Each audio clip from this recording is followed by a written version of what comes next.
لنهتدي لولا أن هدانا الله اللهم صل وسلم على سيدنا محمد وعلى آله وأصحابه أجمعين.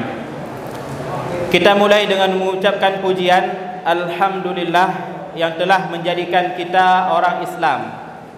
Alhamdulillah yang telah menjadikan kita orang beriman, yang mana nikmat iman dan nikmat Islam adalah di antara nikmat Allah yang paling besar. Kenapa? Karena boleh jadi ada orang Allah berikan dia umur 70 tahun, berkecukupan, sehat, punya keluarga, punya rumah, punya pekerjaan tetap, yang lain semua perfect. Tapi dia tidak beriman, juga bukan orang Islam. Maka bagaimana akhirnya? Setelah dia mati, maka semua nikmat itu akan berakhir, dia masuk neraka tersiksa selama-lamanya. Akan tetapi orang beriman, alhamdulillah, Allah berikan kita iman dan Islam. Bagaimana orang yang beriman itu? Ketika Allah berikan dia nikmat, dia bersyukur, maka menjadi pahala untuk akhirat. Ketika Allah berikan bala, dia bersabar, maka menjadi kebaikan untuk akhirat. Maka hidupnya itu dia akan hidup dalam keadaan baik. Orang yang beriman, orang Islam plus mengamalkan Islamnya, dia akan hidup dalam keadaan baik dan tenang. Kemudian meninggalnya akan bahagia insya-Allah. Maka kita berdoa kepada Allah, ihdinas siratal mustaqim, ya Allah tunjukkanlah kami kepada jalan yang lurus. Ditafsirkan oleh para ulama, maknanya adalah Islam. Tunjukkanlah kami kepada Islam. Tapi ini kan kita sudah jadi orang Islam semua. Kita tahu Islam, kebenaran dan kemampuan untuk mengamalkan ilmu yang telah kita pelajari. Itu juga termasuk hidayah. Kemudian juga kita minta kepada Allah agar selalu dalam Islam. Sekarang dalam Islam, sampai mati dalam keadaan Islam dan beriman. Maka itu tiga hal yang kita minta kepada Allah Ta'ala. Kebenaran, kemudian kemampuan untuk mengamalkan kebenaran tersebut, yang ketiga, dan tetap dalam kebenaran sampai kita mati. Amin ya rabbal alamin. Berikutnya, tak lupa pula kita ucapkan salawat kepada Nabi kita, Nabi Muhammad sallallahu alaihi wasallam,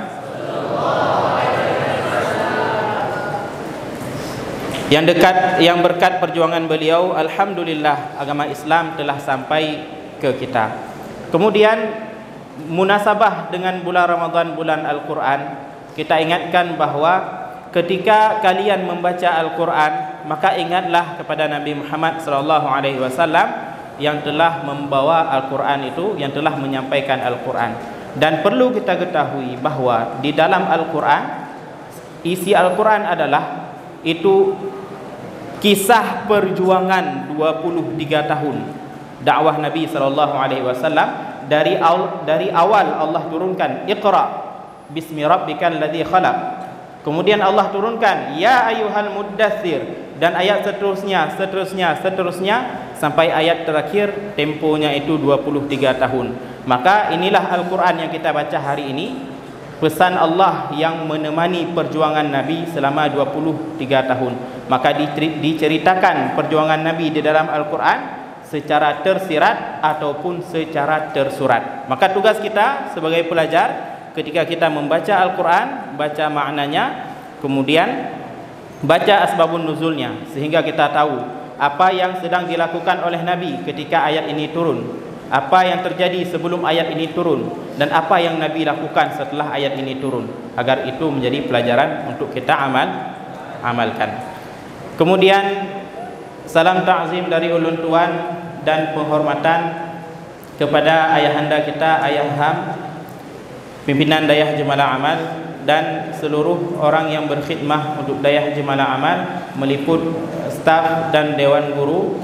Juga penghormatan ulun tuan kepada guru-guru ulun tuan, guru rusi ulun tuan, di antaranya yang telah berhadir bersama kita Ustaz Anwar, kemudian ada Tunku Mufti, ada Ustaz Juain, kemudian tadi juga ada Ustaz Rahmat, dan ustaz-ustazah lainnya yang telah berhadir, dan juga guru-guru kita semua yang telah dengan ikhlas mengajarkan kita di dayah ini.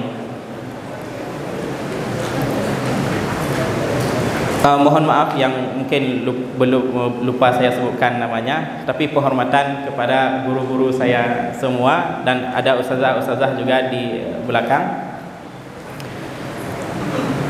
Kemudian penghormatan ulun tuan juga kepada adik-adik saya, murid Dayah Jemalah Amal. Ini kelas berapa yang ada sekarang di Dayah? 3 kelas ya? 2, 5, 6 ya? 3 kelas, Masya Allah. 3 kelas tapi sudah penuh masjidnya ya. Kalau kami dulu masih ada space di tengah ini, masih banyak kosong-kosongnya. Enggak sampai 1000 waktu itu muridnya. Taib. Qala Allah Ta'ala fil Qur'anil Karim, Syahrul Ramadan alladhi unzila fihi al-Qur'an hudan linnas. Bayyana Allah Ta'ala fi hadhihi al-ayah anna al-Qur'an al-Karim unzila fi hadha asy-syahri, ay fi syahri Ramadan. Allah menerangkan bahwa Al-Quran Allah turunkan pada bulan ini, yaitu pada bulan Ramadan. Maka kita ketika melihat hal ini, Al-Quran itu adalah nikmat yang sangat besar yang Allah berikan kepada kita. Dan tanggungjawab kita terhadap Al-Quran itu ada 4. Ini tema kita malam ini. Tanggungjawab kita terhadap Al-Quran ada 4. Nanti kalau lupa Ustaz sebutkan keempat-empatnya, tolong diingatkan. Yang pertama Al-Quran untuk dibaca. Ini tanggungjawab pertama kita, untuk dibaca. Makanya para ulama, mereka ketika mereka sebelum belajar ilmu yang lebih mendalam, mereka prioritaskan dulu menghafal Al-Quran. Maka ini yang kita lakukan pada bulan Ramadan. Nama kegiatannya masih Gemar Ramadan, yang enggak berubah ya. Okey, ada kegiatan tahfiz dan kegiatan membaca Al-Quran. Maka adik-adik sekalian, targetkan pada Ramadan kali ini untuk khatam Al-Quran. Apakah sekali, apakah 2 kali, apakah 3 kali, berapa kali semampunya. Tapi targetkan. Nabi SAW sampaikan, ini fadilah membaca Al-Quran. Dalam hadis yang sahih, Nabi sampaikan apa? Iqra'ul Quran, bacalah Al-Quran. Fa innahu ya'ti yaumal qiyamati syafi'an li ashabihi. Karena Al-Quran akan datang pada hari kiamat sebagai pemberi syafaat bagi ashabnya. Bagi siapa? Bagi ashabnya. Kata ashab dalam bahasa Arab itu jamak dari apa? Ya, Masya Allah, jamak dari sahib. Apa makna sahib dalam bahasa Arab? Sahabat. Sering diterjemahkan demikian. Tidak salah, betul. Tapi akar daripada kata sahib, kata Raghib Al-Asfahani dalam kitab beliau Al-Mufradat fi Gharibil Quran, beliau katakan as-sahib yakni al-mulazim, orang yang selalu bersama dengan sesuatu, maka disebut sahibuhu. Kalau ada satu orang, misal kalian berdua kemana-mana selalu berdua, tinggal juga berdua, sering berdua, maka saya katakan anta sahibuhu. Maksudnya kamu dengan dia itu selalu bersama, tidak pernah terpisah. Hadza makna kalimatu sahib fil lughatil arabiyyah. As-sahib lisyai'i yani mulazimuhu. Alladhi yulazimuhu yani alladhi yakunu ma'ahu daiman fi waqt au fi waqtin tawil. Di orang yang menemani orang lain dalam waktu yang lama, itu sahib. Bahasa Arabnya seperti itu. Yang kemudian diadopsi dalam bahasa Indonesia diterjemahkan sebagai ya sahabat ataupun kawan ya. Okey. Juga kadang-kadang kata sahib ataupun kata sahibah juga ada dalam Al-Quran dengan makna isteri. Kenapa? Ya karena suami isteri itu mereka kan selalu bersama tinggal satu rumah. Makanya sahibah kalau isteri. Ada mufradat kalau untuk isteri apa bisa kita hafal? Zaujun boleh, zaujatun boleh. Kemudian sahibah juga. Walam takul lahu sahibah dalam Al-Quran. Okey, nanti sudah keluar kemana-mana. Kita balik lagi pembahasannya. Intinya kata sahib dalam bahasa Arab maknanya adalah orang yang selalu menemani seseorang atau sesuatu. Nah, ketika Nabi sampaikan syafi'an li ashabihi, Al-Quran akan datang sebagai pemberi syafaat bagi siapa?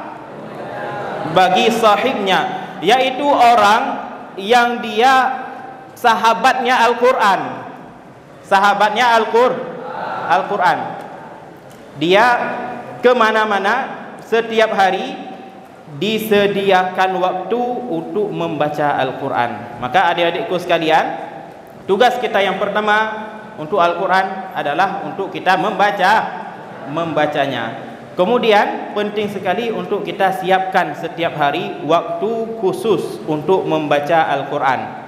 Katakanlah misal, ini kalau di Ramadan ya mungkin kita semangat, tapi di luar Ramadan bagaimana? Boleh jadi semangatnya turun atau naik. Okey.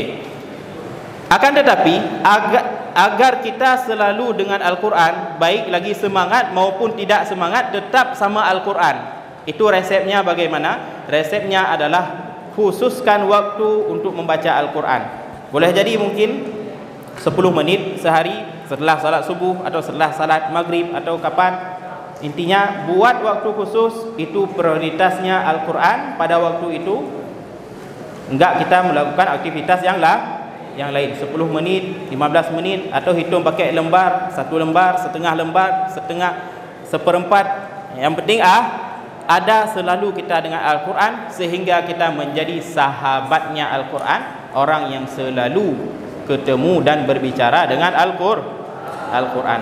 Kata Nabi SAW bahawa setiap huruf Al-Quran itu ada kebaikan, ada hasanahnya. Wal hasanah bi'asyari amsalihah. Satu kebaikan Allah balas 10. Dan Nabi tidak katakan alif lam mim itu satu huruf, tapi alif satu huruf, lam satu huruf, mim satu huruf. Kalau kita baca satu halaman saja, sudah berapa huruf itu? Setiap huruf kali 10. Berapa banyak kebaikan pahala yang Allah berikan dari membaca Al-Quran. Itu tugas kita yang pertama, adalah untuk membaca Al-Quran, menyediakan waktu khusus setiap harinya untuk membaca Al-Quran. Apalagi di bulan Ramadan, bulan yang memang kalau para ulama di bulan Ramadan itu lomba-lomba untuk khatamin Quran sebanyak-banyaknya. Maka ayo kita juga join, kita juga mendaftar dalam perlombaan itu. Kita berlomba untuk khatamkan Al-Quran sebanyak-banyaknya. Ya, ini sudah hari ke berapa hari ini? 9 atau 10? 9 ya? 9. Okey. Ini sudah hari ke-9, malam ke-10. Kira-kira sudah berapa dari 30 juz itu, sudah berapa juz yang kita habiskan? Surah berapa juz yang sudah kita baca? Okey. Maka buat waktu khusus. Ya. Yang kedua ini sangat penting. Kewajiban kita ataupun tugas kita terhadap Al-Quran yang kedua adalah untuk memahaminya. Untuk apa? Memahaminya. Al-Quran Allah turunkan untuk apa? Untuk ditadabburi. Untuk ditadabburi. Lihat dabbaru, untuk ditadabburi. Afala yatadabbaruna Al-Quran? Apakah mereka tidak mentadabburi Al-Quran? Maka tugas kita yang kedua adalah untuk mentadabburi dan berusaha memahami makna Al-Quran. Bagaimana caranya? Yang pertama adalah dengan membaca terjemahannya, itu level 1. Kemudian dengan membaca tafsirnya. Kalau nggak salah Ustaz, di sana ada dulu buku tafsir. Sekarang masih ada di dalam lemari itu. 10 tahun yang lalu masih ada. Masih ada buku tafsir Al-Misbah punya Quraish Shihab di sana. Rak ketiga. Udah dipindah ke sana. Okey. Sangat disayangkan kalau seandainya buku-buku tafsir yang ada di perpustakaan kita, waktu Ustaz di sini 10 tahun yang lalu bukunya masih baru, sekarang masih baru juga. Itu sangat miris berarti. Berarti tidak disentuh. Sedangkan buku novel 2 minggu itu udah sobek-sobek. Ya kan? Masih ada novel di pusaka enggak? Masih ada ya. Dan novel itu setelah 2-3 minggu udah sobek, udah enggak cantik lagi. Berebutan bahkan ambilnya. Ada disediakan misal 4 yang habis berebutan. Tapi bagaimana dengan buku bahasa Arab yang ada di belakang itu? Kalau ada yang sentuh, alhamdulillah. Ada yang sentuh aja, belum yang baca ya. Nah, maka itu merupakan sebuah aib besar bagi kita pelajar dayah. Tapi apa? Prioritas bacaan kita bukanlah bacaan-bacaan agama, terutama yang berhubungan dengan Al-Quran. Tingkat berikutnya adalah berusaha memahami bahasa Arab, dan ini yang target kita selama di Dayah Jemaah Amal. Keluar dayah harus bisa bahasa Arab. Minimal apa? Minimal ketika kita ngaji, kita tahu apa yang kita baca, kita paham maknanya. Ini level 2, bukan hanya membaca tapi berusaha memahami makna. Ada satu poin yang sangat miris. Ini sangat miris dan perlu dan menjadi catatan bagi kita semua, bahwa buku yang paling banyak dibaca tapi tidak dipahami maknanya adalah Al-Quran. Betul? Buku yang paling banyak dibaca tapi tidak dipahami maknanya adalah Al-Quran. Dan ini menjadi PR besar bagi kita. Kita naik ke level 2, kita membaca Al-Quran dengan baik dan benar, juga berusaha memahami maknanya. Karena Al-Quran Allah turunkan untuk menjadi pelajaran bagi manusia, untuk menjadi hidayah. Bagaimana kita mau mengambil pelajaran dari Al-Quran kalau kita tidak berusaha untuk memahami maknanya? Paling minimal adalah ayat yang sering kita baca, Al-Fatihah misal, kemudian yang juz 30, An-Nas, Al-Ikhlas dan lain-lain. Itu harus kita paham maknanya, sehingga ketika kita baca, kita itu betul-betul merasakan Allah sedang berbicara dengan kita. Dan ini di antara akhlak ataupun adab membaca Al-Quran adalah merasa bahwa Allah sedang berbicara dengan kita. Ketika disampaikan oleh Allah, ya ayyuhalladzina amanu kutiba alaikumus shiyam, itu kita harus merasa bahwa itu Allah sedang berbicara dengan kita loh. Ya ayyuhalladzina amanu, wahai orang yang beriman. Siapa orang beriman itu? Kita, bukan mereka. Kita, ketika Allah bilang ya ayyuhalladzina amanu, panggilan dari Allah kepada kita, merasa terpanggil di sana. Kemudian ketika Allah sampaikan alhaakumut takasur, kalian telah dilalaikan oleh apa takasur? Ya, memperbanyak-banyak harta. Itu kita tadabburi untuk diri kita sendiri. Kita pada hari ini Allah berikan waktu dari subuh sampai isya, itu berapa banyak untuk hal yang bermanfaat, berapa banyak untuk yang tidak bermanfaat. Maka kita tadabburi ke diri kita sendiri, kita hari ini dilalaikan oleh apa? Seperti itu. Ketika Allah sampaikan misal minal jinnati wan nas, dari qul a'udzu birabbin nas sampai minal jinnati wan nas, kita disuruh untuk berlindung, minta perlindungan dari jin dan dari manusia. Dari jin dan dari manusia. Apa tadabburnya misal untuk diri kita? Yang pertama adalah berhati-hati dengan musuh yang tersembunyi. Boleh jadi keinginan kita untuk buat salah pada hari ini itu bisikan dari orang yang mengundang kita ke neraka, yaitu iblis. Iblis tugasnya adalah mengundang manusia ke neraka. Maka kita hati-hati. Fattakhidhuhu aduwa, kata Allah. Jadikan iblis itu sebagai musuh. Kemudian kok berlindung dari manusia, berlindung dari jin, dan berlindung dari manusia. Manusia bagaimana? Karena yang mengajak kita kepada keburukan itu dua.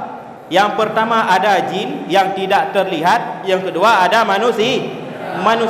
Makanya Allah sebutkan dalam Al-Quran, syayatinul insi wal jin, syaitan dari golongan jin dan syaitan dari golongan manusia.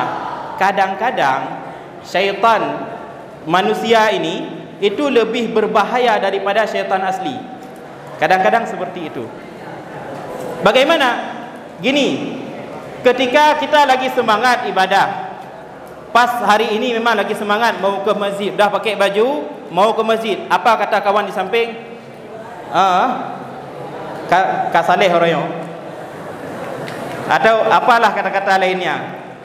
Sehingga apa? Semangat kita, begitu ada yang katakan begitu, hilang semangatnya. Ya, inilah dia syaitan. Okey.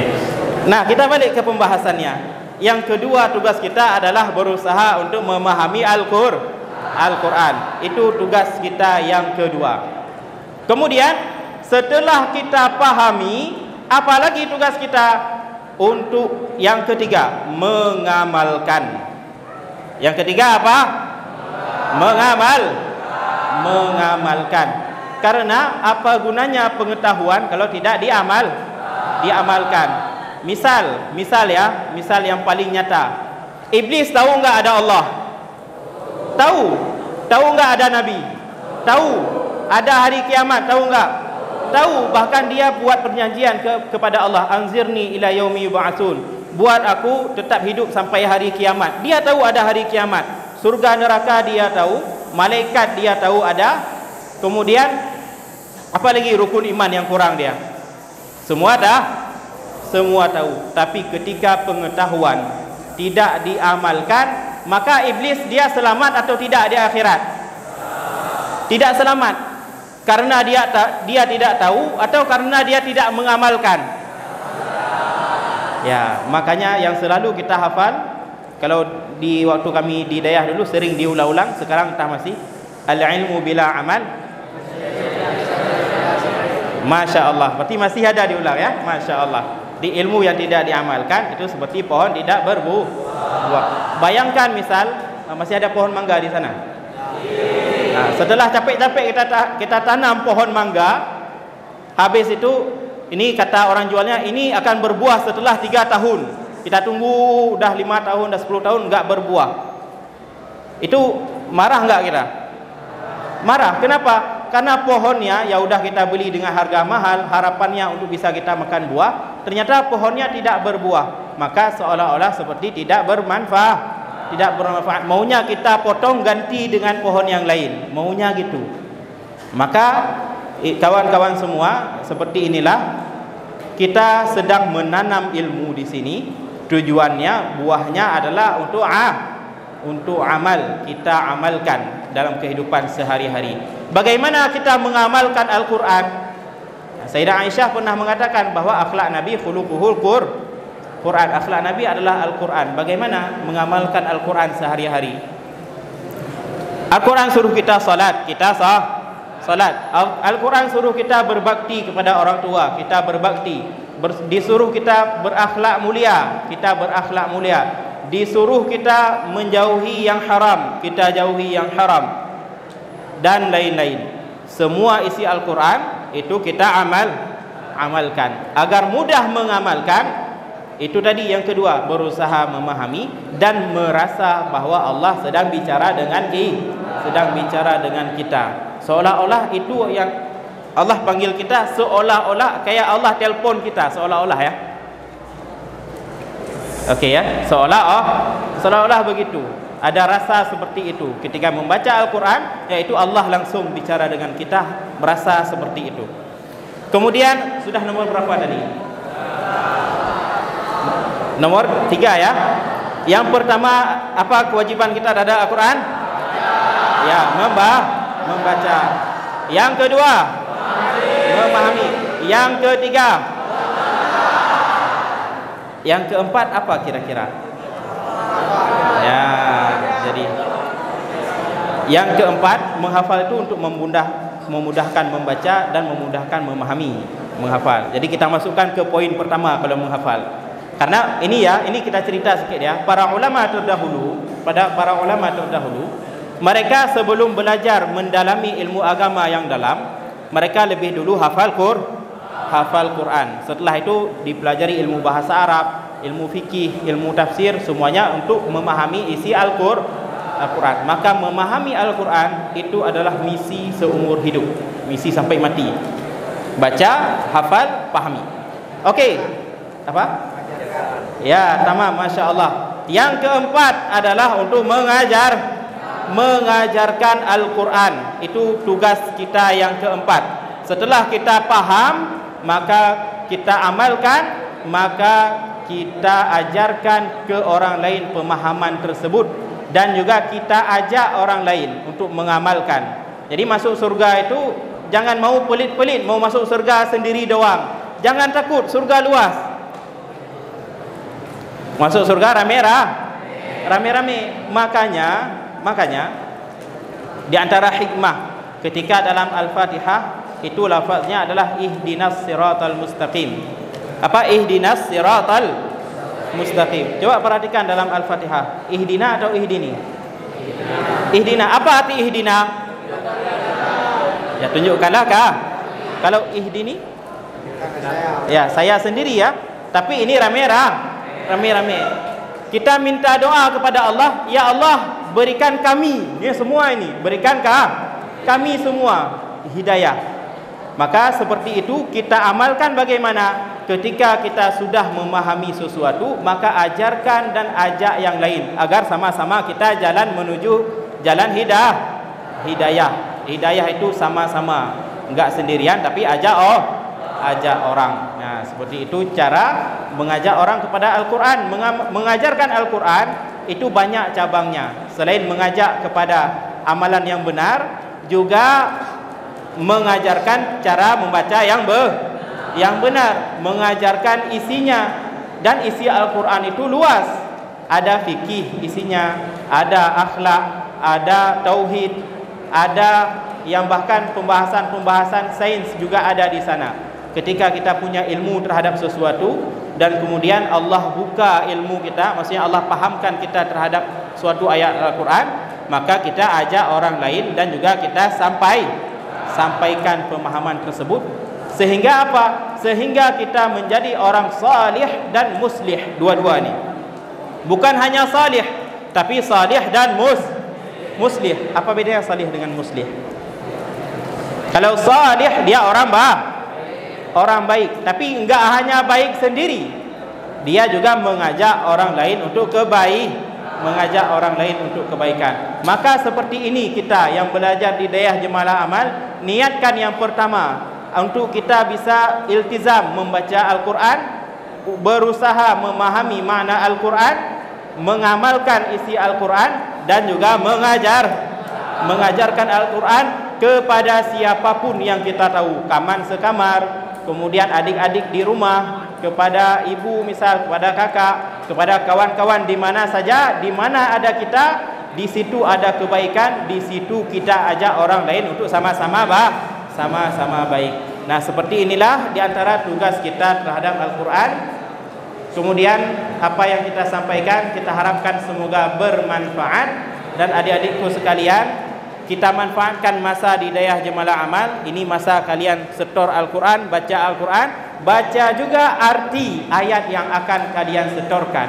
Biar nanti ketika kalian baca, ketika kalian salat, ketika kalian duduk sendiri, ulang ayat itu lebih terasa insya-Allah. Semoga bermanfaat. Kita tutup wabillahi taufiq wal hidayah. Wassalamualaikum warahmatullahi wabarakatuh.